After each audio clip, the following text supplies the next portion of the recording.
Lihat kewajiban sholat ini. Orang dalam kondisi sakit tetap wajib sholat. Bagaimana dia tidak bisa berwudu? Tayamum. Dia nggak bisa tayamum, ditayamumi.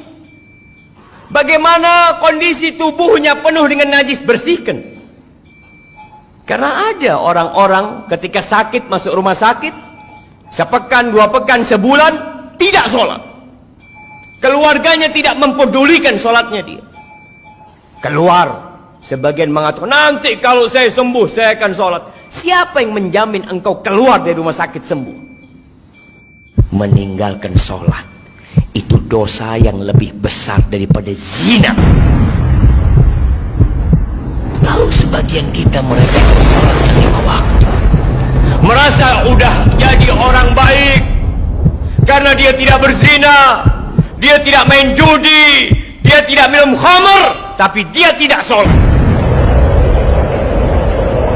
Penghuni neraka ketika ditanya, masalakakum fi saqar, apa yang menyebabkan kalian berada di neraka Saqar? Apa jawab mereka? Lam naku minal musallin. Kita bukan termasuk orang-orang yang mendirikan sholat. Sebagian orang, Masya Allah, sebelum masuk jam kerja sudah ada di tempat kerja. Tiap hari dia lakukan itu. Berapa dia digaji? Kenapa ketika panggilan Allah,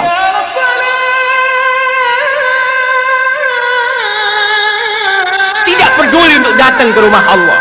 Rumahnya berdampingan dengan rumah Allah Jalla Jalaluh.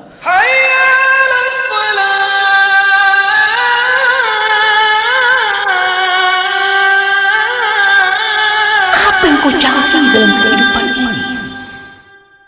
Rasulullah sallallahu alaihi wasallam, beliau mengatakan, al-ahdul ladzi bainana wa bainahum as-salah, faman tarakaha faqad kafar. Yang membedakan kita sama mereka tuh, sama orang kafir itu sholat. Maka siapa meninggalkan sholat, dia telah kafir. Pelajari yang sudah sholat, apakah sholat dia sudah benar apa belum? Jangan sampai kita capek, lelah sholat, akhirnya tidak diterima. Karena ada orang yang sholat tapi dia riya. Waktunya tidak peduli dengan rukun dan syaratnya. Di surat Al-Ma'un Allah katakan, celaka orang-orang yang sholat, apalagi tidak sholat.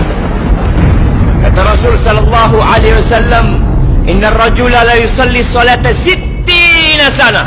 Ada orang yang sholat selama 60 tahun dia sholat, walam tuqbal lahu sholat, satu pun sholatnya nggak ada yang diterima. Yutimmu ruku'ahu wa la yutimmu sujudahu, yutimmu sujudahu wa la yutimmu ruku'ahu. Sholatnya asal,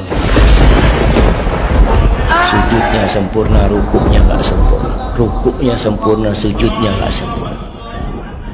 Bismillahirrahmanirrahim. Ya ayyuhalladzina amanu ruk'u wasjudu wa'budu rabbakum waf'alul khaira la'allakum tuflihun.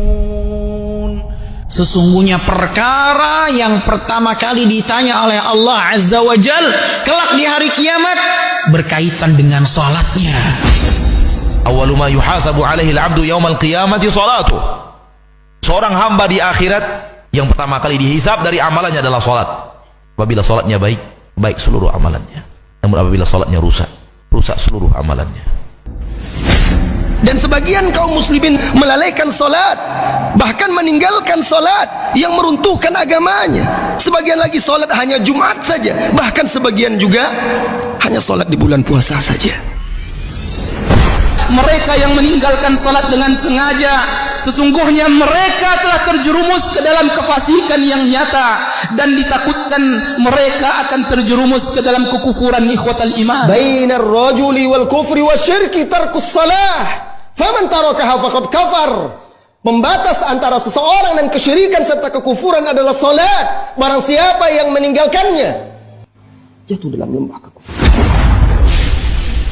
La hadza fil Islam liman taraka shalah. Jangan ngaku muslim kalau dia tidak salat. Sampaikan juga azab, bagaimana azab orang yang tidak sholat. Bahwa orang yang tidak sholat itu lebih besar dosa daripada zina. Orang yang tidak sholat lebih besar daripada membunuh. Orang yang tidak sholat lebih besar dosanya daripada seorang anak berzina dengan ibunya. Tidak ada dosa yang mengalahkan dosa sholat. Wallah, tidak ada dosa maksiat yang lebih besar daripada dosa meninggalkan sholat setelah syirik. Bagaimana seseorang mengaku muslim sementara bangunan Islamnya runtuh karena tiang penyanggahnya telah runtuh, yaitu salat.